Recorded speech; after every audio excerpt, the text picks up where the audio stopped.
We'll step aside for a break. When we come back, we'll be talking about communism. What's going on in Germany? Will Germany be united? And what's going to happen with Europe? And what's going to happen with the Soviet Union? My guest, Dr. Nigel Lee, when we return, we'll be talking about communism from one of the world's leading experts on the subject. Stay with us. We'll be right back. Live from L.A. with your host, John Stewart. Communism. Well, the crumbling of the Berlin Wall is perhaps, excuse me, I'm still awfully hoarse, so bear with me here, but it's the most recent reminder that communism seems to be failing. Well, what's going to happen with Germany? What's going to happen with Europe? What's going to happen with the Soviet Union and the future of communism? Well, today we have a special guest to talk about that because he's one of the foremost experts in the world on the subject, Dr. Francis Nigel Lee. Dr. Lee, good having you with us. Thank you. Nice to be on your show. And Dr. Lee, educated in South Africa primarily, now home is Australia, down under, and as we talked earlier today, you spent a good deal of time in the States, so you've really truly been a world traveler, but it's good having you here with us. Well, Dr. Lee, first of all, let me mention that we could almost call you Dr. Fahrenheit. You have so many degrees. The Lord has given you the grace to receive a considerable education, far beyond me, and people often say, gee, John, you have 4 degrees. Well, that pales in comparison to, what do you have now? Is it 12 or 13, or have you lost track? Well, I have to recount, but I've been told today it's 13. 13, well, you know, when it gets up there into the teens, I guess, we can let you lose track of that. And which includes a PhD from the University of the Orange Free State in South Africa, a Doctor of Ministry, a Doctor of Education. Communism, didn't you write a dissertation on communism for one of your degrees? Is that what got you primarily focused on the whole subject of Marxism and how it affects Christianity? Yes, I did write a PhD, a doctorate in philosophy, on communist eschatology, in which I studied all of the extant works of Marx, Engels, and Lenin, and to a lesser extent some of Stalin and Mao Zedong. But no, what really got me interested in this was being at university and seeing the dynamism of many communists and the much lesser degree of dynamism of non-communist students, and I figured that I'd like to get to know what made communists tick. Mm-hmm. And so I started then to read everything I could lay my hands on that communists themselves published about their aims, and that led me to write an MA on Marxist genesiology, that is, how everything came into being from the Marxist viewpoint, against Genesis 1, 2, and 3 from the Christian viewpoint, and then only later did I do the PhD on eschatology, how everything's going to end. So that's something of how I developed an interest in this particular subject. That's fascinating, and it's so timely right now in light of what took place in Tiananmen Square, the upsurge of democracy, but then the stifling of it by the iron boot of the communist regime there. But now here's the Berlin Wall crumbling as we speak, this new freedom. What does that portend then for Germany, first of all, for Europe, and as I mentioned, for the Soviet Union? Is this a legacy to the failure of communism, or are they going to regroup and bring the tanks back? Very difficult to assess. My problem is that I left Australia last Saturday, your Friday, and it's precisely in that time when I've been in the air that the holes have been punched in the wall, and I've been on the go so much in my several hours in America, I haven't even watched all this on TV yet. But history's happening and you're in the air. History's happening, and here I've come to discuss communism, and I'm not thoroughly up to date on what's been happening in the last couple of days. Well, people are really speculating, though, because now that they basically have had to throw open the borders, people are saying, what about a unified Germany? Will West Germany allow a government that partially blends with the communist government? Like just today, I understand the East German government elected a non-communist to head up their parliament in a secret vote. So there are signs there and in other countries that communism is being left by the wayside. Now, has this been fomenting for a long time? Number of issues here which are all important and which need addressing, and which I'm not sure I have all the answers to. But let me first off say on that what's going to happen in Germany from here on out, and I think probably even in the Soviet Union over the next several years, really doesn't have very much to do with communism. Mm-hmm. Now, that may seem a strange thing, but let me agree with what Joe Stalin once said, and that is no country in the world behind the Iron Curtain is really communist. They are not communist countries. They are socialist countries committed to advance towards communism. That is to say, it always has been impossible for even the Soviet Union to advance beyond its branch of radical socialism toward communism until every country on earth, especially the United States, has committed itself to become a socialist country and similarly committed to advance toward communism. So that's why I say your very important questions, which are of the political nature, don't have terribly much to do, I don't think, with the ideology of communism. Mm-hmm. So communism as the goal, the classless society, socialism being the steps along the way, and that has been what the Soviet Union is trying to, create in other countries. Well, perhaps we can say in terms of the communist theory, after the revolution that brings down the pre-communist government of any country, there are at least three distinguishable steps that are to follow. First, the dictatorship of the proletariat, pure force unrestricted by law. Second, after that's been enforced for a while and all the vermin have been exterminated, that means people like you and me that are beyond reform. That's then followed by socialist society under socialist law. And finally, that withers away theoretically and is supposed to produce pure communism. Now, no communist would ever allege that communism has ever been achieved yet in any country on earth. In fact, most knowledgeable communists would say that most what we would call communist countries have not gotten terribly far down the road of socialism. But nevertheless, their program is clearly there in the future. Well, what does it say about even the goal of communism if along the journey, the socialism in Poland and Bulgaria and Czechoslovakia and Hungary has failed, and the people are saying, we're tired of this. We're tired of the long lines, the economic, problems we have here and the lack of freedom.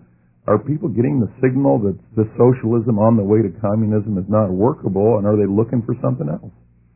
I think there's some of that. You mentioned Bulgaria. I've not myself heard that there's too much outspokenness against the system allowed in Bulgaria and Romania, which of course are pretty hardline. Certainly Hungary and Poland that you mentioned. So my first statement would be that in those countries committed to socialism with a view to attaining communism in the yet future, not all of those countries are in a state of foment. It's a very important point. Second, the foment that you now have in the Soviet Union is to a large extent nationalistic discontent of the 42% of the inhabitants of the Soviet Union who are fed up with domination racially and culturally by the 58% that happen to be Russian and who have nationalistically, to a greater or lesser extent, been inflicting their culture upon the non-Russian peoples. I've yet to be persuaded that in the Soviet Union there is wide-scale rejection of theoretical communism. Situation in Eastern Germany I'm less acquainted with. I would think, though, that there too what you're seeing now is primarily nationalistic desire to reunify the two Germanys. I would be surprised if those East Germans who are now outspokenly in opposition against their government are solidly in favor of what we would call capitalism. There may be some, but I wouldn't think there'd be many. Often when you get discontent amongst people who have lived under socialist government committed to communism and who then voice their discontent, it's often against the way in which the socialism has been administered rather than against the concept of socialism as such.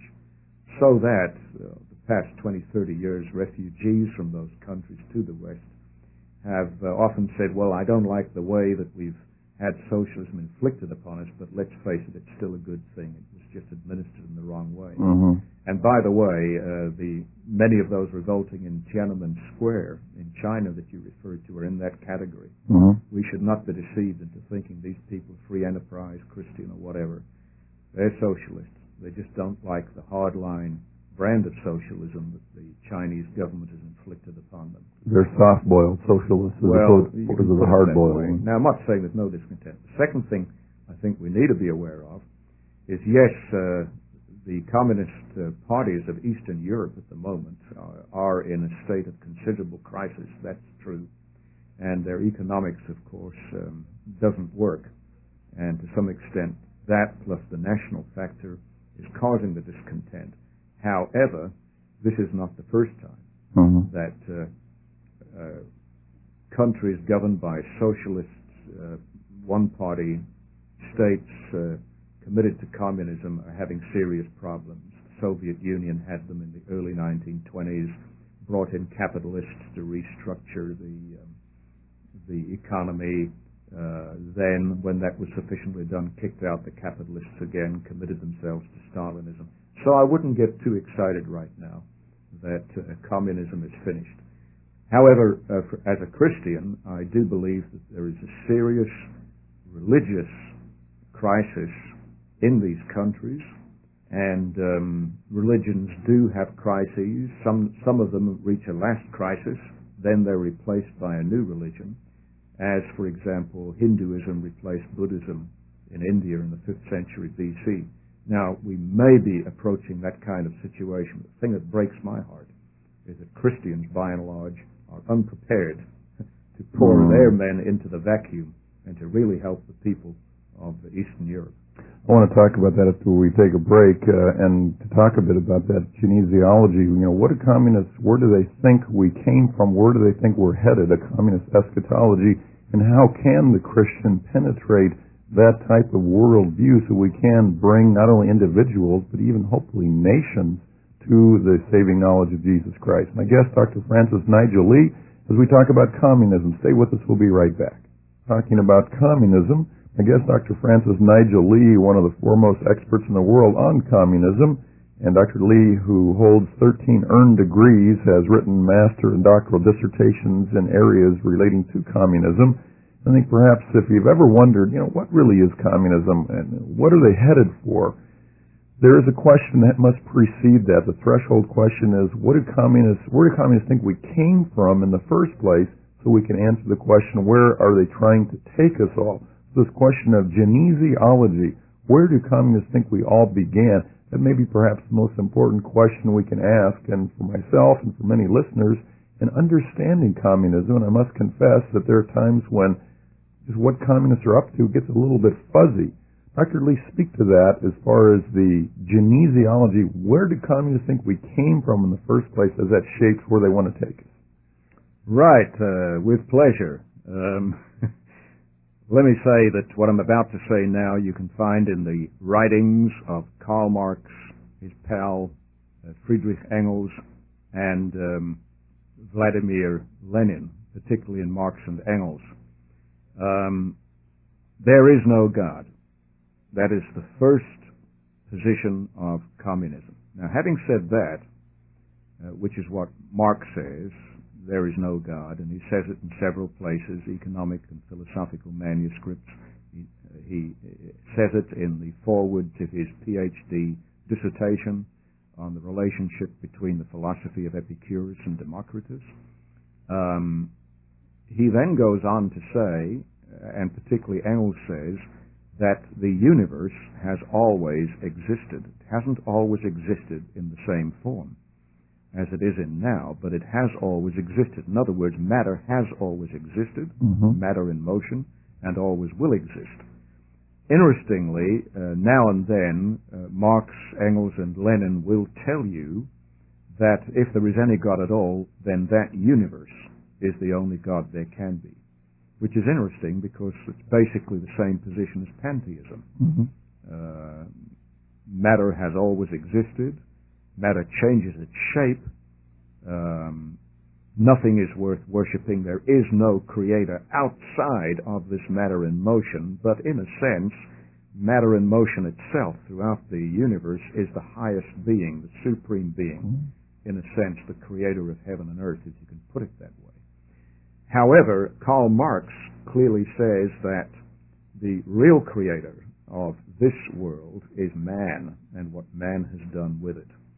Or as he says through Prometheus, who stole the sacred fire in Greek mythology, and Karl Marx says, in truth, all gods I hate. There must be no God on a level with man. So, once upon a time, this particular universe we're living in decided to get heated up, and it congealed into blobs of matter in different parts of the area and produced Milky Ways, and they coalesced in certain parts, so the theory goes, and produced many solar systems, of which ours is one, and that centered round our sun, which gradually, with swirling gas and vapor, produced what are our planets, which finally cooled down from the gaseous state into the liquid state and the solid state, and then in some primeval slime at the bottom of the ocean, the first very primitive form of life began to evolve and develop. And millions of years later, it got more sophisticated, and so it finally developed into plants and some animals into mammals, and the mammals into higher primates, and then finally there was this special herd of apes living on a lost continent that is now at the bottom of the Indian Ocean, says Friedrich Engels in his classic work, The Part Played by Labor in the Transition from Ape to Man.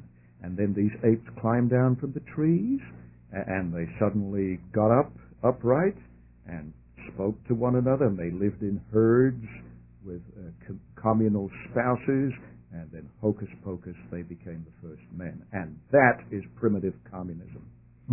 Lenin puts it much more shortly. Just one sentence. Lenin says the first men were monkeys that grabbed sticks, unquote Lenin. So that's the communist origin of human beings, of life, of the universe. That's right. And of course, man is the highest form of matter in motion to communists. And they evolved under primitive communism until the fall took place. That is to say, until better means of production were developed. When that happened, it lapsed quickly into slavery, introducing the disease, the virus of capitalism, which wrecked this beautiful state of primitive communism where everyone was happy and there was no family. And now capitalism has produced this awful individualism where one man is to be satisfied with one woman. But comes the revolution, they'll start the process that will reverse it until they'll get back to future communism, which will look pretty much like primitive communism, yet at a higher level. It says Friedrich Engels in his two books, The Origin of the Family and Anti-Düring and Dialectics of Nature, all printed today in the English language in Moscow, Soviet Union, and available at your nearest Communist Party bookroom. Wow, that is amazing, amazing. So, therefore, it would necessitate that communism has no moral absolutes because we're in this evolutionary process. That's right. And may I just say this, that to serve the party as the vanguard of the new humanity, that is, communist man of the future, to serve the interests of the Communist Party alone is moral. There is no morality apart from that. There are no such things as human rights or human virtues apart from what furthers communism. And comes future communism, way down the track, people will be moral by nature because their environment will have been changed, so the theory goes, and only a lunatic, says Engels, would ever say, thou shalt not steal, because only a lunatic would dream of stealing under future communism. There's a presupposition of the innate goodness of human beings under a communist system. That's right. Man is inherently good internally. It's only his rotten, dirty capitalist, Calvinist too, Calvinist environment which produced capitalism, according to Engels. That's what makes men bad. You get rid of Calvinism, you get rid of capitalism, and man will be good again. So then communism, primitive communism would embrace polygamy, would embrace treachery. The end justifies the means to achieve that utopian state. Well, polygamy, yes, and polyandry, group marriage, living together in a herd, and most importantly, raising the children of the herd by the herd. The herd raises and educates the herd's children. Perhaps the little ape that becomes a man may know for a short while who its mother is, but doesn't know who its dad is, because the mother has been copulating with all of the other apes. And frankly, what she produces belongs to the herd. And that is why, under communism, you cannot have home education, you can't have the parents responsible for education. This is a communal task, whether you like it or not. And as Lenin says, quote, "there will be no getting away from it," unquote. If I think our listeners would probably be sharing my just almost quivering with concern when I think of what's happening in our country and in the state of California about the attitude of government, the paternalism where government wants to be the substitute parent and from the cradle to the grave be involved in education and deny this individuality. It sounds like it's playing right into the socialist theory. That's right. We can say that what now calls itself doctrinaire communism really got off the ground with the writings of Marx and Engels. Of course, there were socialists before then, but that's where they really start off. However, it was only from about 1870 onward that radicalized into what we would call revolutionary Marxism, or Marxist-Leninism. Meantime, back at the ranch, that less revolutionary form of Marxist Engels thought, that is pre-Leninist,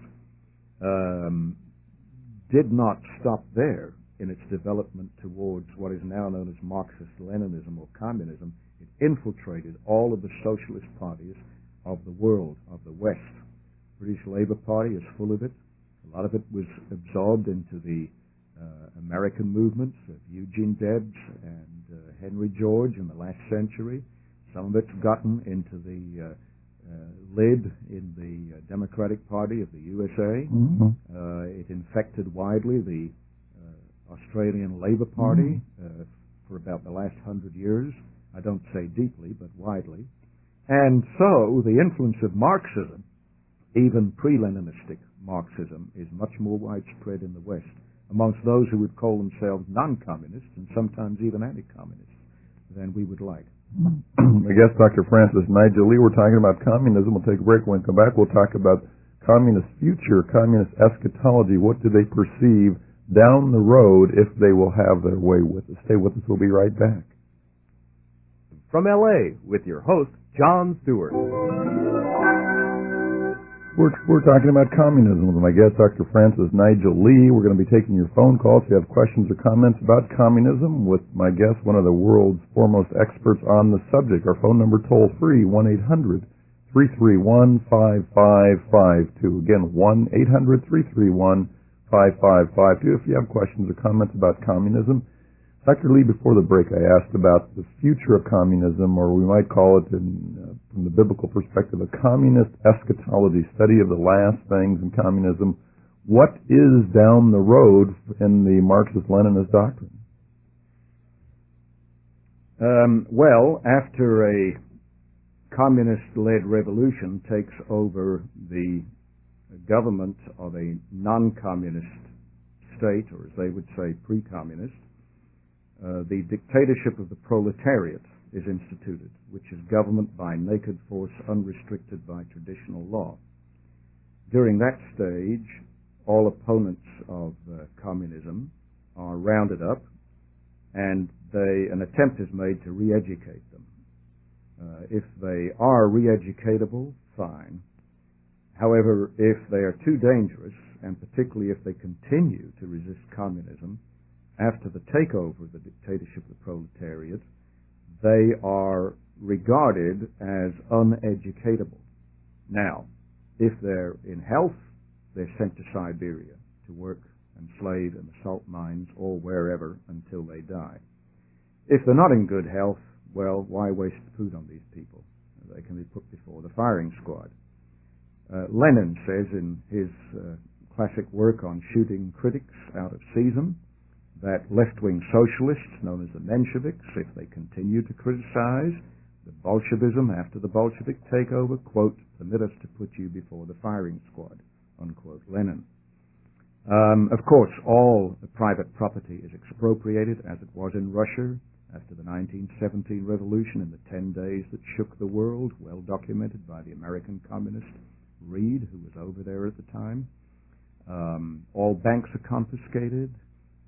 All means of production and redistribution are centralized under the dictatorship of the proletariat, as focused on the Communist Party as its vanguard, and life is pretty miserable. Now, if you're in a backward country, such as Russia was at the time of the revolution, where many of the people, the productive forces, are peasants, and even more so in Red China in 1948, where the proletariat is, that is to say, those who own nothing but their children in the cities,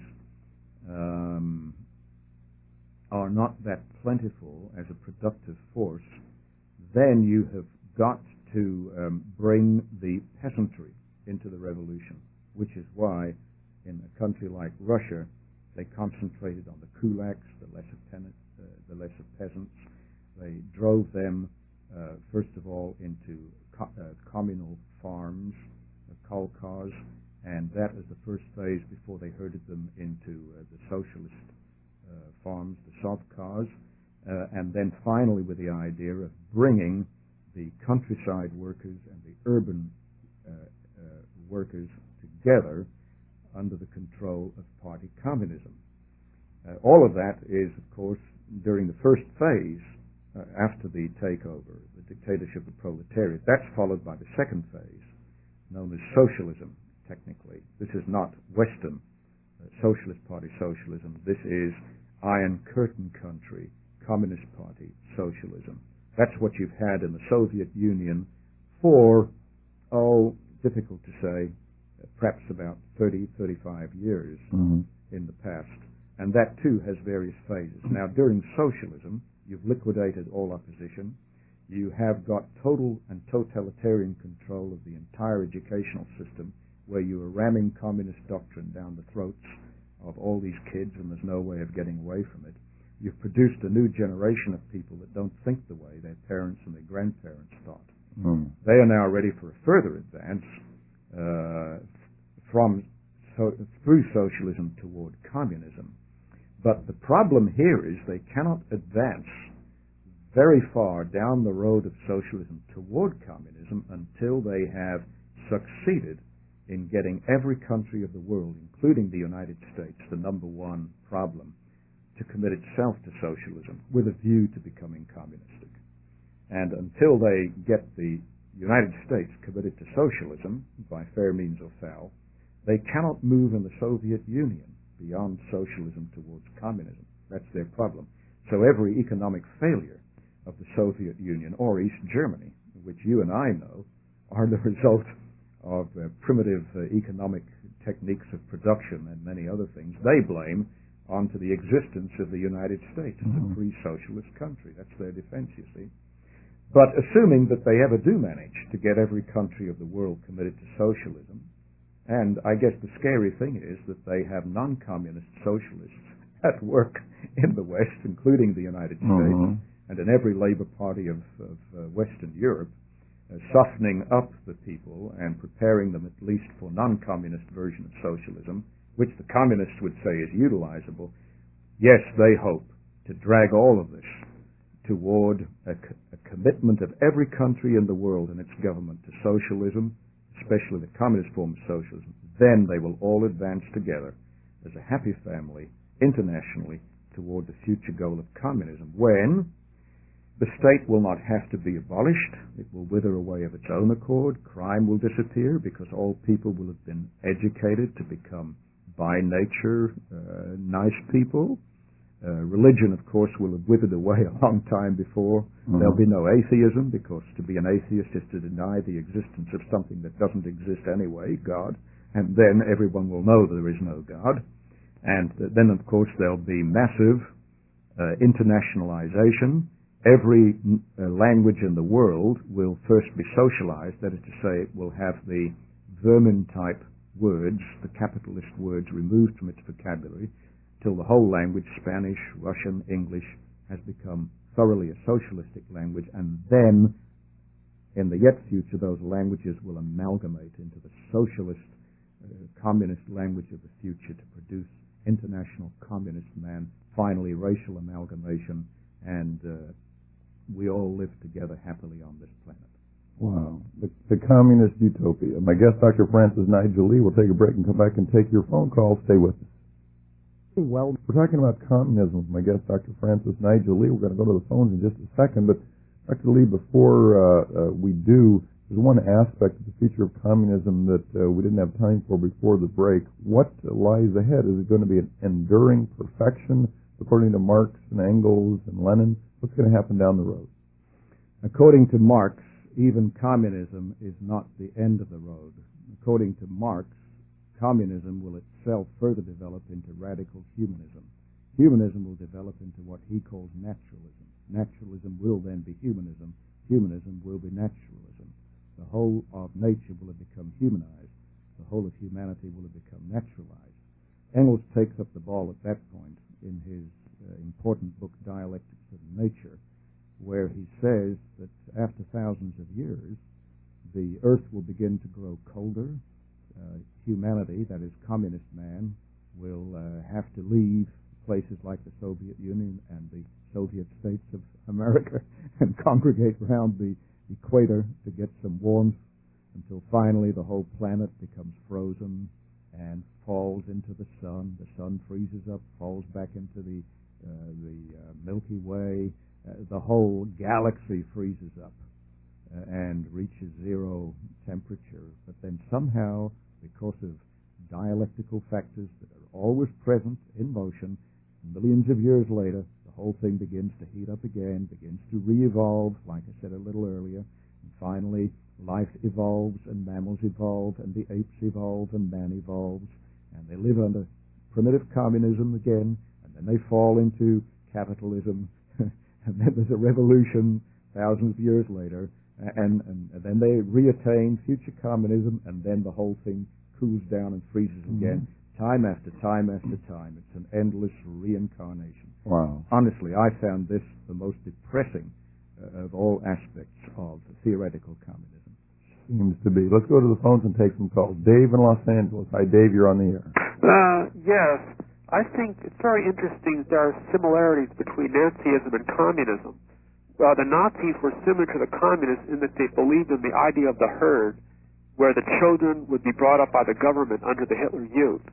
And also they felt that the main task of Nazism, the main task of women under Nazism was to produce children for the government.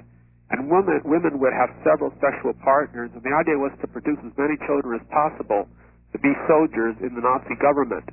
Now, you mentioned, you mentioned democratic socialism. Now, both Canada and Western Europe, that are our allies, have a form of democratic socialism, but at the same time, they've managed to keep intact the family and private enterprise. And it's interesting to note that European socialists tend to be more anti-communist than non-socialists. How do you feel about that comment? Well, first of all, I did not call, as you just did, Western socialism democratic socialism, but I think I referred to Western versions of Marxist pre-Leninist socialism. Oh. That's point number one.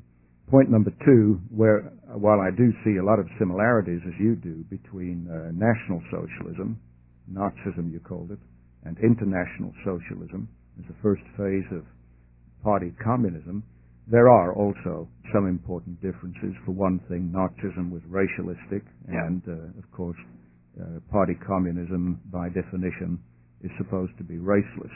But it is. Secondly, I would have thought that Nazism had a higher regard for the family than communism had, provided it's the Germanic family. Aryan family.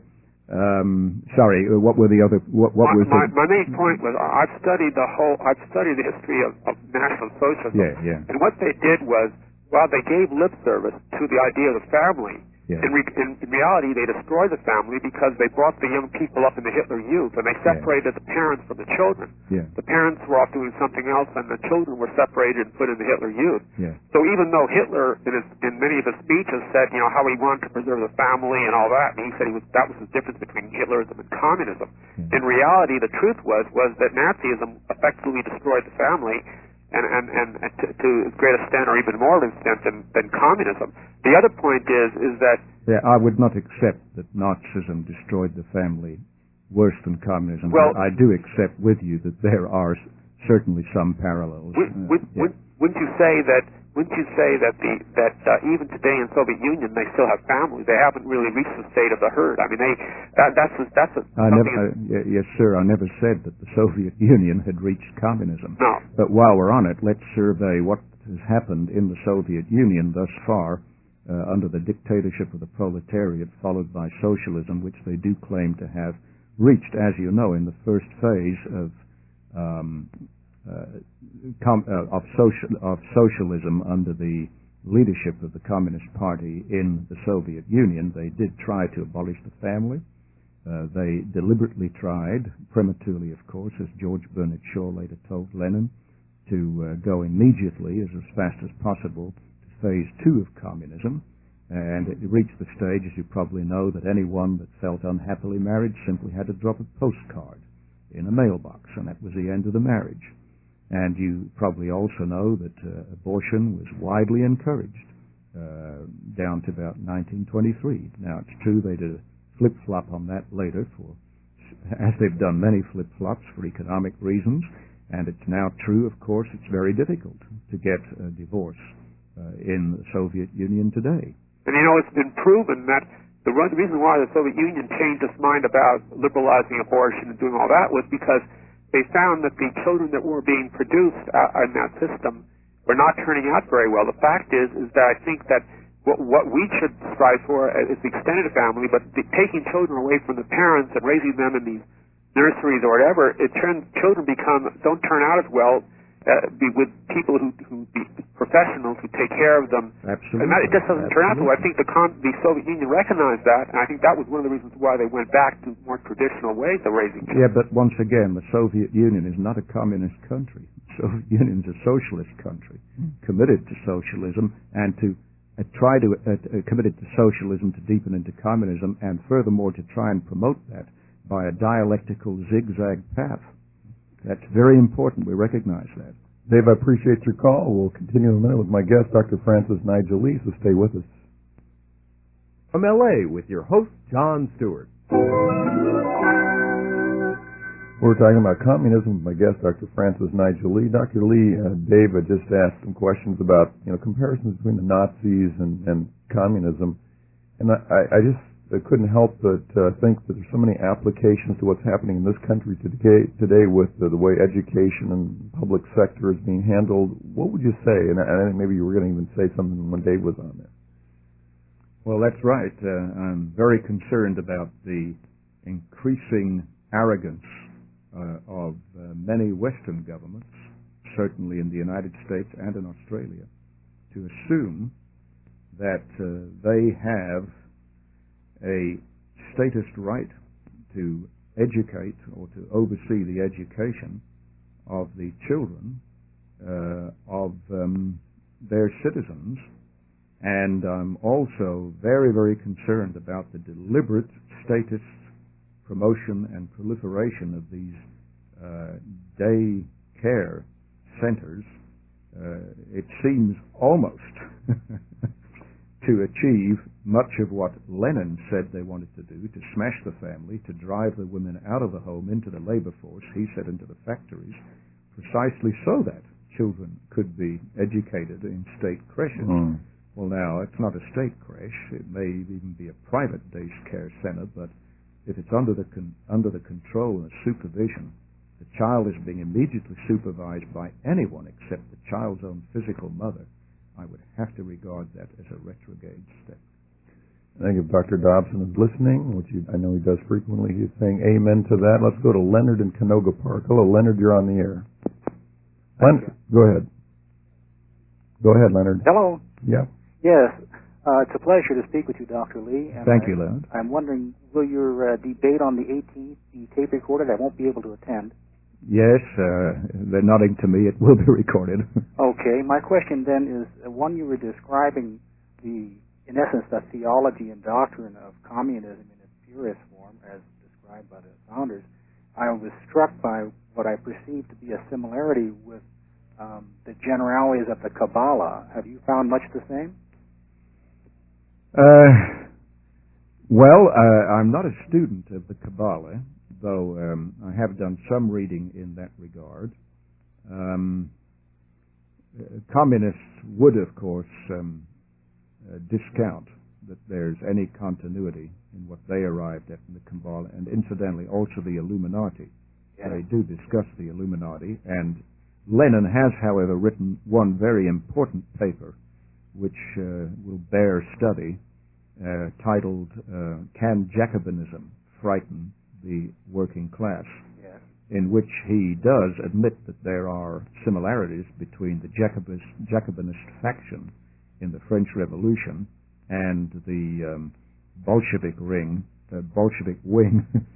of the then Russian Social Democratic Labor Party. Yes. But then he goes on to say in that pamphlet that the working class have got nothing to fear from that, because what the Jacobins were trying to achieve were basically good. But by the same token, he, and before him, Marx, I think it is, and Engels, but particularly Marx, knock the Illuminati as a bunch of yo-yos who really were pre-scientific in some of their aims. So that would be my response to that. So then you would say then they were primarily egocentric in themselves on This is taking the ideas Illuminati? from the other areas. The Illuminati you're talking about? No, Marx and Engels and whatnot. I read a little bit of Marx, and he did seem to have a pretty wild ego. Yeah. And I'm wondering if perhaps he wanted to center it all around themselves and while taking from others, or if there was in fact a root behind it all. Well, Marx may have had a massive ego himself, but I think, in fairness to him, if you read his writings, he would claim to be writing scientifically and dispassionately, almost impersonally, except what he wrote when he was a young man, where he puts into his own mouth, as I said earlier, the words of Prometheus, "Truly all gods I hate." Yeah. So, no, I think I'd have to say that the writings of Marx and Engels and Lenin, on the whole, are pretty clinical and pretty impersonal, even though I have no doubt that they were personally committed to what they were writing, which they regarded as scientific. Okay, Leonard? Yes, sir. Thank you kindly. Thanks for your call. Bye-bye. We'll continue in a minute with my guest, Dr. Francis Nigel Lee, so stay with us. LA with your host, John Stewart. My guest, Dr. Francis Nigel Lee, an international expert on communism. And by the way, Dr. Lee will be debating Dr. Michael Candelaria from the University of California, Bakersfield, at the Victory Baptist Church. That's coming up November the 18th. That's this coming Saturday night, 6 o'clock. And I imagine people could call the Simon Greenleaf School of Law if they needed more information, because it's being sponsored in part by Simon Greenleaf. Their number 714-998-2888. 714-998-2888, and it's the Marxism debate. Does Marxist eschatology have a future? Let's go back to the phones. Karen, Buena Park. Hi, Karen, you're on the air. Hi, John. Hi. Hello. Good to have you back. Thanks. I called last week on Thursday and asked your guest speaker if he knew a man named Michael Parenti, because he was coming to the school that I go to and speak, and I wanted to know a little bit about the man before I went to hear him. And your speaker really didn't know that much about him, but I did go to the library, and it said that he was a radical socialist and that his religion was cosmology and meditation. Also, in the class that I'm taking, which is the Logic and Critical Thinking class, we're using the book Turning the Tide by Noam Chomsky. Now, when I went into this class, I don't know that much about the political arena. And as we got into Chomsky's book, it's U.S. intervention in Central America. And I was really kind of uncomfortable, even though I really didn't understand all these terms, what was going on. And so I just started, I'm starting on the basics and finding out little terms about Marxism and all these things you're talking about today. But I am finding that in the schools now, I feel bombarded with these things going on. The books that they use in American government here are Democracy for the Few by Michael Parenti. And I want to know if Mr. Lee thinks that this is being infiltrated in our schools here, and how big is this in our own country? And, I just feel like this stuff is being shoved down my throat with these books and these speakers. Good question. The liberal intelligentsia, do they have some agenda they're trying to, bring about in this country through education? Exactly. Dr. Lee? Very hard for me to answer that question because I left the States some 9 years ago, and I resided and sunk my roots in Australia since then, which has got our own problems. So I have no idea whether the gentleman whose name you mentioned is or is not a communist or a Marxist. Never heard of him till now. And some of the titles of the books you mentioned are also unknown to me, but not some of the authors whose names you mentioned. However, to be short, I am quite sure that such communists and fellow travelers as there are in the United States of America are doing everything they possibly can to push their radical literature through stupid liberals into the American statist educational system. They're doing that here. They're doing it in Australia. They're doing it everywhere. In fact, they wouldn't be good communists if they were not doing that. Which is not to say that all of this garbage is, and other literature, which may not quite be garbage, is coming from communism, but that certainly some of it is. Okay, Karen? Thank you so much. Okay, God bless. Thanks. Bye-bye. Bye-bye. Let's go to Craig in Anaheim. Hello, Craig. You're on the air. Hello. It's a pleasure being on the air talking with you, Dr. Lee. I have been reading a book called The Unseen Hand. It's by Ralph Epperson. I don't know, have you heard of that book? No, I don't believe I have.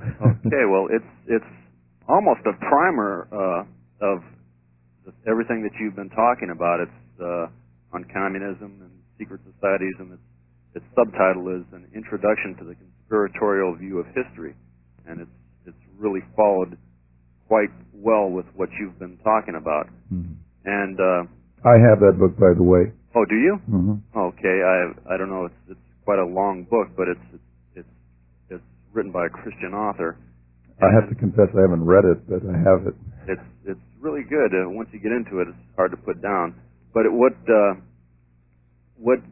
book seems to intimate is that it's the central banks of Europe and even our own Federal Reserve that is involved in putting our world into a one-world government, so that for the betterment of those people that run the central banks. And what are your views on that? Now, what about this international conspiracy, Illuminati, the Trilateral Commission? We hear this quite often. Dr. Lee, substance to that? Well, I'm aware of the theories about these movements. Of course, it's a different issue to theoretical communism. Certainly, if you read the writings of Marx, Engels, and Lenin, there is nothing of that in their writings, other than, of course, statements in Lenin that they did use bankers and other capitalists to invest in socialist Soviet Union in the early 20s to bail them out of their economic plight. But it was not mooted at that point that this was an international conspiracy concocted in Wall Street and inflicted on the Soviet Union. I'm aware of the theories, that the certain firms in Wall Street sent Trotsky on a sealboat all the way back to Europe, and at the same time the German government, World War I, sent Lenin on a sealed train from Switzerland, where he was an exile, to the Finland border. It's hard to document these stories, and it's much easier to document the theoretical aims of Marx, Engels, and Lenin. However, I would not utterly discount the credibility of some of these bankers' conspiratorial theories. What does concern me, particularly since the American recognition of the Soviet government and trading with it in the early 30s, and then under Nixon with Red China, is the way in which capitalists, many of them, have been falling over themselves to invest in these countries that are still committed to our destruction. That I think we can document. To what extent you can ground it in the Illuminati conspiracy, and of course the history of the Illuminati, particularly since Napoleon's destruction of Babu and Buonarroti in 1796. Personally, I think they were still around underground in the Carbonari in Italy, and they seem to have emerged in the Society of the Four Seasons in Paris at the very time that Marx and Moses Hess and Engels were there. But from that point onward, things become so secretive, and books about them are not, in my opinion, as a scholar, terribly well documented. So I would say we listen, keep our eyes open, but we're cautious in drawing the firm conclusions from that literature, which we can and must indeed draw from what Marx, Engels, and Lenin wrote. Craig, thanks for your call. Let's squeeze in one more call. John in Lancaster. John, hello. Hello. I'm having dinner right now. Dr. Nigel, Yes, I would sir. like to know, I have an interest in communism as far as witnessing, because I'm considering going to Europe in a couple of years as a missionary. And I was wondering if you had some suggestions on books that might give a layman a little bit more understanding of the concepts and the problems with the concepts and such. Books relating to how to witness to communists as distinct from what communism itself teaches, or both? More along the lines of what communism teaches itself. I've had one philosophy course at college that dealt with communism from Marx all the way through a little bit of Chinese communism. Well, my books are not so easy to read, and they're out of print now, but let me mention their title. You'll probably be able to get them from the library. Communist Genesiology, published by Craig Press Nutley, late 60s, I think it was, and Communist Eschatology, in which I set out their future aims. It's a 1,200-page book, published by the same publisher in 1974, I think it was. At a simpler level, all of the writings of Dr. Fred Schwartz right here in California. A lot of his literature is excellent to reach communism. Then you could go, after that Christian perspective on communism, to the writings of Marx, Engels, and Lenin themselves. I'd suggest you start on a book by the communist Burns, What is Marxism? Then you could look at Afanasieff and Kusanen, Handbook of Marxism, printed in English in the Soviet Union, which will set out all of their life and worldview very, very clearly. That's what I would do if I were you. John, thank you for your call. We'll continue in a minute with some final comments. Stay with us. Good afternoon. I'm John Stewart. It's Tuesday, November 21st. We're here live Monday through Friday, 4 o'clock to 6, to deal with the issues head on. Right now we have in studio Dr. Francis Nigel Lee, who we call, his nickname is Dr. Fahrenheit. He has so many earned degrees, and we say that tongue-in-cheek. But Dr. Lee, good having you back with us again. Thanks, John. Nice to be back on. And Dr. Lee had a wonderful experience of coming on with a local radical feminist talk show host on another station, and what an introduction to Southern California. That is not typical, by the way. That not every woman in Southern California is like that particular one. Are you glad? Yeah, I've noticed. Well, so much is happening around the world when we talk about communism. You're at a bit of a disadvantage because you're here to dialogue and debate, and being on airplanes and running to and fro, you are unable to keep up with the current events, and they're happening so fast, who can keep up with East Germany, Czechoslovakia, and the Soviet Union, El Salvador. Last time we talked about where communism is heading, but it seems like within the last couple of months it's starting to fray and even dismantle. What are you suspecting long term? Are you suspecting that the communists are trying to be open, they're trying to allow perestroika and glasnost, but sooner or later they're going to use the tanks and the iron boot to try to win back their power? Yeah, John, I think we've got to distinguish between communism on the one hand, the doctrines of communism, their long-range goals, and what's happening in socialist countries behind the Iron Curtain that are committed, eventually they hope, to attain communism, which they would admit they have not yet been able to attain, because the USA and other non-socialist countries stand in their path. Therefore, whatever has been happening the last few months, though very unusual, I don't think is really all that significant as far as the future unfolding of communism is concerned. It's significant about life in those countries at this point in time. But, I wouldn't hoop and holler and say hallelujah too quickly about what's happening the other side of the curtain. Yeah, so not yet. We've been fooled before, and the old adage is, fool me once, shame on you, fool me twice, shame on me. And certainly there are a lot of people who are suspect. For example, yesterday here we had 200,000 pro-democracy people marching in Czechoslovakia, whereas, the day before they're out there clubbing the protesters. Well, they can't decide which it is, it sounds like. We're going to club the protesters, or we're going to let them march and blow off steam. So I don't know. Tiananmen Square in Europe is still a possibility.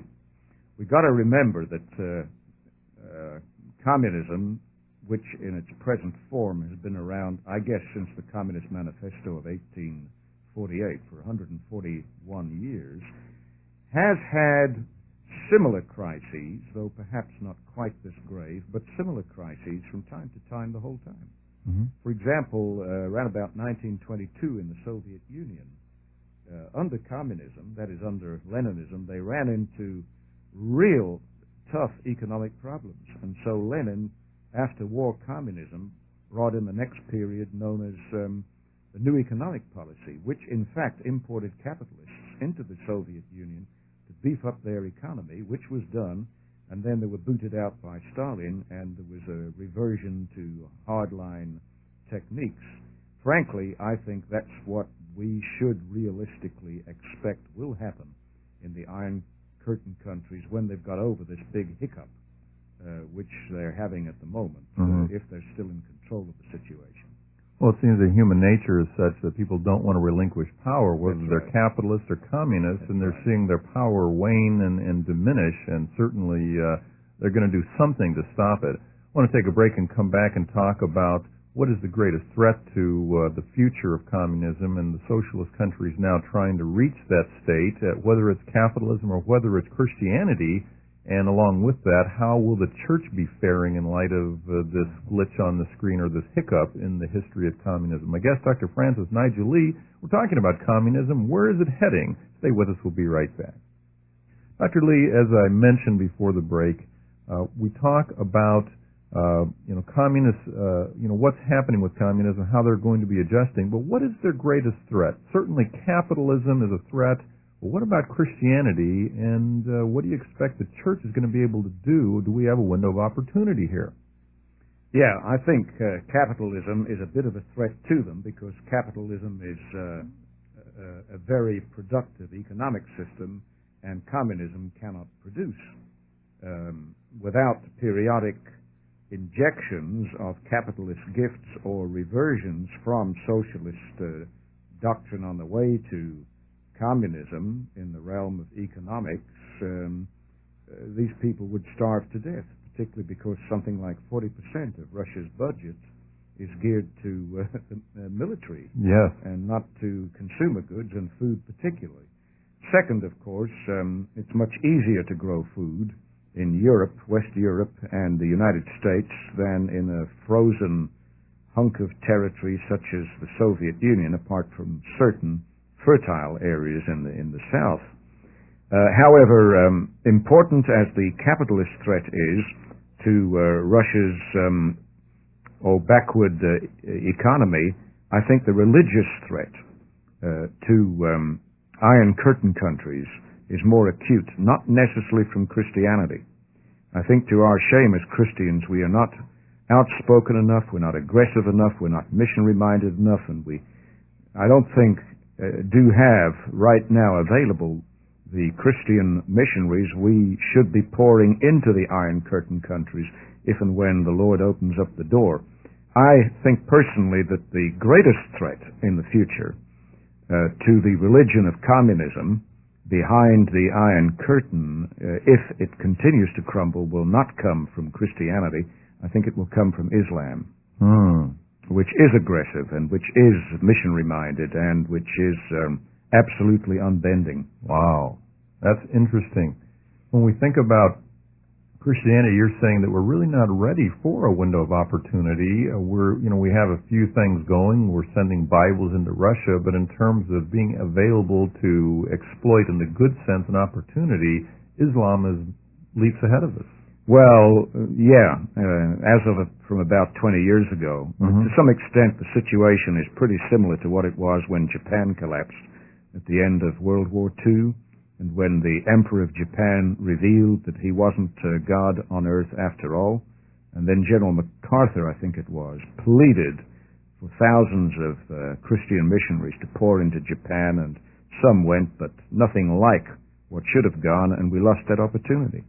Now, Japan, of course, is streamlined in its economics, but is not really as open for the Christian message now, and is still largely a pagan country, which it might have been had the Christians been ready to go in there at the psychological time. I think we've got the kind of situation perhaps developing now behind the Iron Curtain. We hear a lot about the faith of people in the Soviet Union, that it is there, and even though it's suppressed through the system there, the status system, that there are many, many believers in that country. And I certainly would like to believe that. But along with those types of reports, quite often we get reports that Karl Marx, for example, at one point had some sort of Christian faith and then abandoned that. Set us straight on that. Was Marx in any sense ever a Christian by profession, or was he just raised in some sort of religious home for a period? Interesting question, John. Karl Marx, of course, was born a member of the Jewish faith at a time when in Germany it was tough to be anything except a Lutheran. So his father got the whole family to convert, except Karl Marx's mother, who refused to relinquish Judaism, purely for political gain and socio-economic prestige. So it came to pass that the rest of the family were baptized into the Lutheran Church from Judaism. It was a rather nominal conversion. However, it was also a time in Germany when you didn't get many opportunities for advanced education unless you faked Christianity. Something like what some parts of the Deep South used to be like, and other parts of the world. And it's very interesting, Karl Marx, trying to get into the university, wrote a very interesting essay, which amazingly is contained in the collected German works of Karl Marx published in East Germany, in which he actually said at the time, trying to get entrance into the uni, that you can't get anywhere without Jesus Christ in this world. And that got him the entry that he hoped to get until he stupidly pulled off a prank on the campus which got him tossed out and ruined forever his chance to get a chair of philosophy. Then he got mad and angry and turned radical. Ah, that's an interesting historical background. So when he said that about you can't get anywhere without Jesus Christ, he meant that in a little different way than we would have liked to have meant it. I think he said it tongue-in-cheek, but I do happen to agree with him. Yes, indeed. We're back talking about socialism and communism. What type of threat is it to Christianity, and what kind of threat is it to capitalism and to the United States militarily? My guest, Dr. Francis Nigel Lee, we're talking about some of the events that have taken place recently, but more particularly, what about the origins of communism? What is the communist idea of where we came from and therefore where we're headed? And that will help us perhaps shape a way to reach the communists. And by the way, Dr. Lee, you had a debate, I guess, what was it, a week ago? Oh, it was over the weekend with a fella. And I guess as we're talking during the break, it it was like two ships passing in the night, but in the process, you get an opportunity, I imagine, to have a lot of dialogue with socialists or professed communists. And generally, are they thoroughly familiar with the origins of their own system? No, I find that most professing communists don't really have a very good grasp of their own documents, their canonical documents. But then sadly the same could be said about many born-again Christians too. Yes, in spite of Peter commanding us to be ready to give answers for the reason of the hope that is within us, many people may know what they believe but not why they believe it. It was interesting, after I gave my speech, my opponent chided me for quoting only from Engels and Lenin and not quoting from Marx. In response, I then pointed out to the 7 books of Karl Marx I had quoted from. Is that right? He had not recognized it would seem as being writings of Marx. That's right. We're taking, well, Dr. Lee, let's look at it from a perspective of evangelism first and foremost. What about the typical socialists in the Soviet Union? They bought the party dogma, or is the typical person in the Soviet Union not really an activist, but just someone who's been entrenched or even brainwashed with an ideology, but frankly, they just want to live their life in peace, and they're not opposed to knowing there's a God. They've just been taught differently. I think that's very, very hard to assess from where we are. We've got to beware of wishful thinking. Personally, I don't buy the Western hope that all you got to do is to get rid of the Soviet leaders or send in Bible balloons and rain down pamphlets from the Soviet Union, and then the Soviet people will rise up and overthrow their government. I don't think that's likely to happen. Sure, I think that a lot of Soviet people are disillusioned with doctrinaire communism, and maybe even some party functionaries that have been very heavily schooled in it there are getting second thoughts. I think that's true. But, it's hard for people that have been raised and brainwashed into a certain religion, such as communism, which is a religion, an atheistic religion, but a religion nonetheless, in the Soviet Union. Awful hard for people raised in that religion, even when they begin to get disillusioned with certain aspects, to let go of it. And then what alternative? Epistemologically, what else do they know about? Unless somehow we can break through the curtain, show them a better way. As I said earlier, I think Islam may be doing that more effectively right now than Christianity behind the Iron Curtain in the Soviet Union. Before we try the phones again, what about a comment on secular humanism? I know I was down in New Zealand a couple of years ago, and it's sweeping the country as it has here, where it's become the dominant value system. Is that a precursor to a socialism?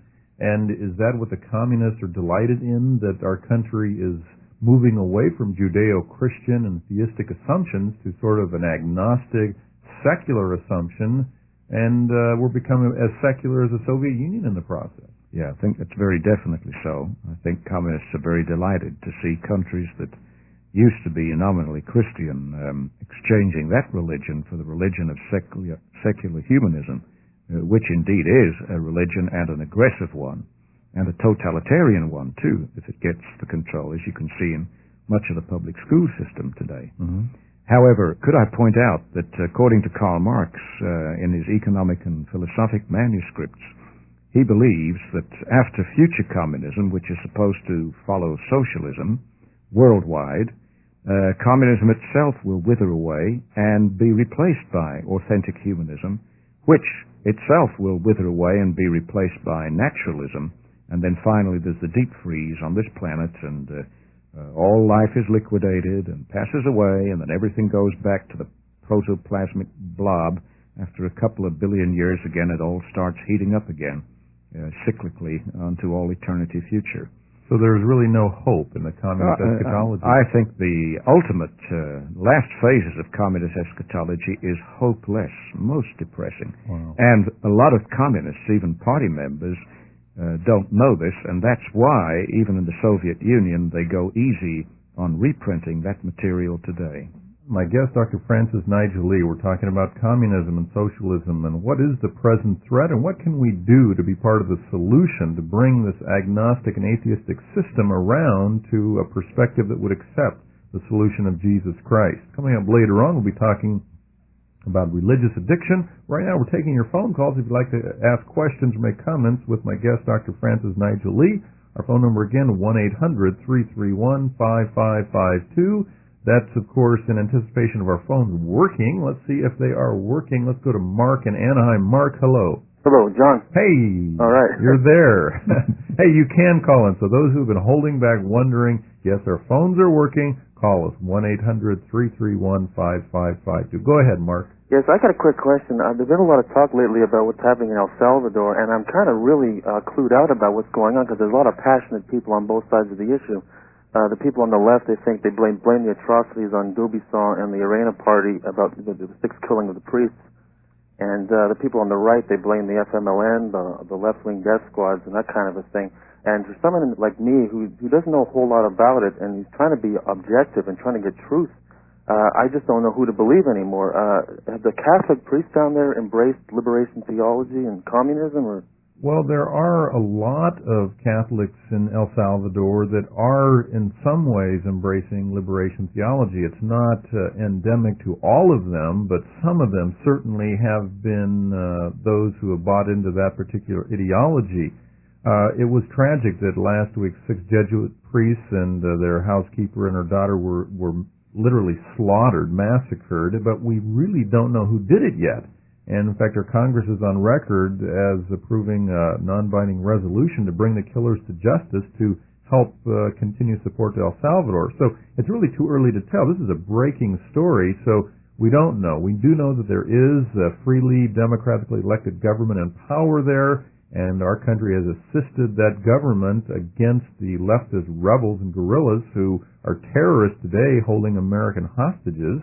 But beyond that, it's kind of a wait and see as far as who the culprits are and whether they're from the left or the right. Anyone who commits atrocities should be punished.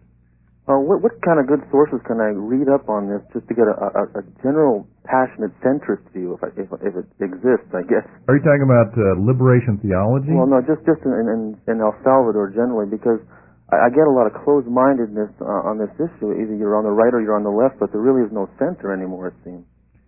I'm just curious whether the Pope even knows about what's going on there. I mean, if there's actually priests embracing communism and advocating killing and things of that nature. I mean, I've heard so much from both sides, I just don't know who to believe anymore. Well, of course, you have two different things working. An advocacy of communism isn't necessarily an endorsement of killing. Dr. Lee, would you have any comments on this in a general sense? Is the liberation theology necessarily Marxist, and if so, is it necessarily an endorsement of slaughtering people?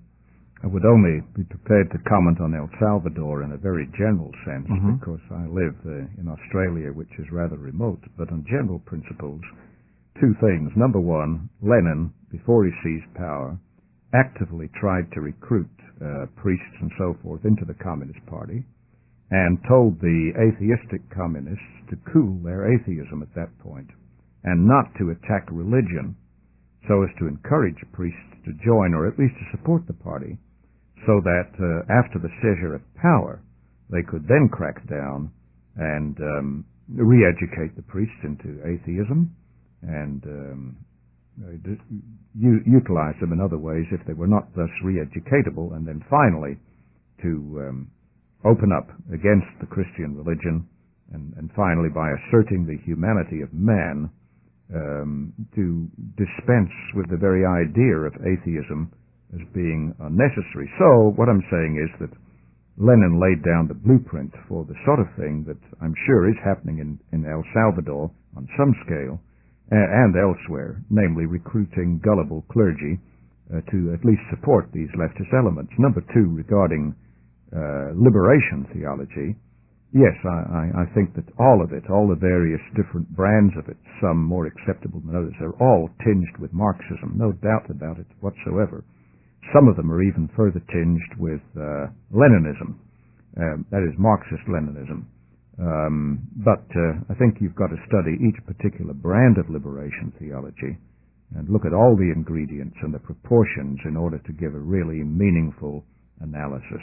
And perhaps, Dr. Lee, just to give an overview, maybe a working definition for our audience of liberation theology, it's seeing perhaps Jesus Christ as more of a revolutionary figure to free people from oppression of governments rather than a spiritual freedom. It's an attempt to give lip service to Christianity while combining it with the socio-economic program of Marxism and then often Marxist-Leninism, which would be revolutionary, rather than look at the socio-economic teaching of Holy Scripture, or for that matter, even historically the Roman Catholic Church, which is ditched and regarded as irrelevant in our day and age. Mm-hmm. And one other thing, Mark, regarding the situation in El Salvador, there's a problem there with the compassion of a lot of the churches to assist those who are in need, and as a result, they may be either intentionally or even unintentionally aiding and abetting terrorists and leftist guerrillas. And I'm sure that when someone is in need and hungry or need of medicine, people aren't being asked their political ideology. So there are some who may be unintentionally assisting the socialists or the communist guerrillas, whereas in other cases it may be part of what they believe is their divine mission to assist the freedom fighters as they see it, who are going to bring in this, this socialistic, system to their government. All right. Thanks very much, John. Thanks for your call. Bye-bye now. Let's go to Marilyn in West Los Angeles. Marilyn, are you there? Yes, John. Finally. Hi. Hello. First of all, I would like to say that your program is indispensable, and it's very, very much needed in this day and age. I'm a student, a university student, who's trying to survive secular humanism and Marxism, which has been being very intimately sold as a package. I'm sorry I don't have to tell you that. And the threat that I see and the thing that I am trying to combat and what I would like your opinion on is that we're being told pretty much two things. We're being told, first of all, that Marx's socialism has never really been tried. That the socialism that we're seeing out there is a Soviet socialism or a Maoist socialism, and that these were never things that Marx ever said, and so that we still have hope that socialism will come about as a process.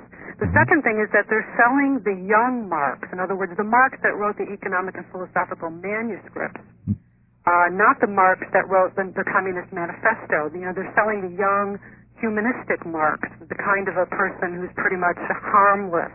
The yuppie Marx. Right, this kind of a thing.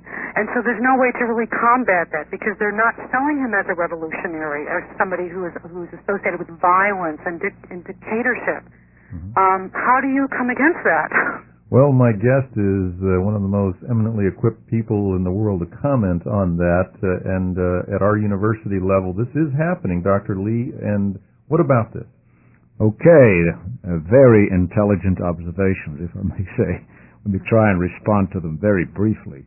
First off, I would not agree that Marxism pure and simple, teachings of Karl Marx or Marx-Engels to the exclusion of Lenin's development, has not yet been attempted to be implemented. I think Lenin clearly believed that that was exactly what he was doing in the revolutionary age. Further, of course, quite apart from Marxist-Leninism, there is the implementation by Western governments in varying degrees of the program of Karl Marx himself, and even of some of the planks of the Communist Manifesto of Marx and Engels, through Fabian socialism. That is, bringing in socialism through the ballot in Western democracies rather than through the bullet. That's the first comment I would make. Second, sure, not all of even what Marx taught has yet been implemented anywhere, right. And Marx wouldn't have expected this to happen until all countries on earth had become sympathetic to his views. Only then could they finally be implemented in full anywhere. Regarding the emphasis on the early Marx that you mentioned, I'm I would have thought so, yes. But I'm surprised because in this debate I had this last weekend with a theologian that identified with the writings of Marx, he seemed to feel that the early Marx was untrustworthy and confined himself pretty much only to Capital Volume 1. In fact, he didn't seem to have too much time for the economic and philosophic manuscripts, nor the doctoral dissertation of Karl Marx. But could I point out that this so-called early Marx is still to be found in some of the later writings of Karl Marx? For example, if you look at the Critique of the Gotha Program, which he wrote toward at the end of his life, you still get these utopian elements being mentioned. Now, of course, all of us undergo modification and deepening of our epistemology as we get older, and the same is true of Marx. But I really do not see that discontinuity, which you seem to be suggesting, some of your mentors are suggesting, between the early Marx and the middle Marx and the late Marx. And the other thing I feel we must say is that many of the most influential writings of Marx he wrote in collaboration with Engels. Some of them recognized, as in the case of the Communist Manifesto and the German ideology, together with Engels and Hess, and others of them unacknowledged, given out under Marx's name, but actually written by Marx and Engels. And the final thing I must say is that there were pre-Marxist forms of socialism, like those of John Owen, Saint-Simon Fourier, and other post-Marxist forms of socialism, semi-Marxist forms of socialism, Eugene Debs in the United States, George and so forth, and George Bernard Shaw, who was something between a Marxist and a Marxist-Leninist, and who knew both Karl Marx and Lenin. So, I think there's more continuity in this whole historical movement, and it seems to me you are being signaled to by your mentors. I thank you. And if I could just ask one last brief question. You had talked about how Marx was, how he tried to get into college with this letter that he wrote. Yeah. Could you briefly give me the source of that? It would be wonderful ammunition to have. The Gesamtausgabe, collected works of Marx and Engels, written in German, which I've waded through in German, published in East Germany. They've got all of this documentation there. Okay, I thank you very much. You're welcome. Thanks for your call, Marilyn. Bye-bye. Let's go to Sandy in Chino. Sandy, hello. Hello. Go ahead. Hi, Sandy. Hi. I just recently turned the radio on, so I don't know if you've addressed this or not, but I would like to know if you see communist and socialist philosophies creeping into the public education system in the United States.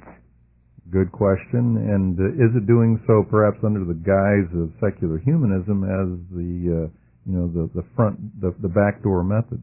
Exactly, and is a re-socialization taking place in the minds of our children? Dr. Lee? It's hard for me to address that. I used to live in the United States until 9 years ago, when I went to Australia in a job change. Certainly, when I lived in the States until 9 years ago, yes, I would say I saw some signs of this happening. Which is not to say that all of this that was then happening, and I wouldn't doubt has continued even during the last 9 years in the United States and elsewhere, not to say that all of it is consciously planned as communism. The communists usually are pretty sly and use fellow travelers who are not themselves communists and feed them all of this program, and of course that makes it so much more successful in infiltrating Western systems. But yeah, I personally do see some advances of Marxism and even of Leninism in public school systems in Western countries. So I'd have to agree with that. And now, would this be cause for concern? I've recently my husband and I have come to the decision, that we will be pulling our children out of the public school system and homeschooling them because of these philosophies. Specifically targeting a group right now, the NEA, National Educators Association, and some of their belief systems and the way they do control a lot of decisions made about public schools. Could I just say this? Communists living in Western countries like the USA and Australia would not be communists if they did not try to use the public school systems of the West as vehicles to spread their ideology, hopefully through fellow travelers who are not themselves communists. You know, what's interesting about that, Dr. Lee, is that when Christians are trying to be influential in public education and elect people to the school boards, there's always some question about a hidden agenda, but yet the people that are socialists and communist-oriented are already working these things effectively, but no one's asking them to, come out of the closet, identify yourself and what your hidden agenda is. And so it really seems like, the target is the evangelical, exactly. the fundamentalist, and we're the book burners, and we're the ones that are involved in censorship and oppression, when the other side is playing right into the hands of a socialist ideology taking over our kids, and that means the next generation is going to be thoroughly entrenched in that. Well, exactly. I have in my possession a pamphlet handed out to the PTA warning the Parent-Teachers Association of extremists, and the description of an extremist would be persons such as fundamental Christians, warning them against the philosophies of absolutes. And like you say, I think that this type of philosophy does flourish in a humanistic society. Well, I can say this. I just gave a lecture in a public school this afternoon before I came on Jon Stewart Live, and I gave it on tiny human life, more particularly on test tube babies, on which I'm a bit of an authority. When I got through, a young fellow, couldn't have been more than 14, tried to grab control of the situation in the 3 minutes left for questions, and let it be known very definitely that he thought my view was abominable, that even a raped woman should not be aborted, and he just could not understand my mentality, whereas I was trying to tell him, by all means, kill the raper. I'll be the first to demand the death of the raper, but why kill the little baby? I mean, what's the little baby done? One should protect the baby, even against the unwanted father. But, it's just like his value system was turned upside down. Right. Yeah. So is there an answer to these philosophies creeping in even more so and getting even bolder into the public education system? I think what Christians anywhere in the world are going to have to do is they're going to have to get bolder and have to demand equal rights with these leftists and socialists in that arena.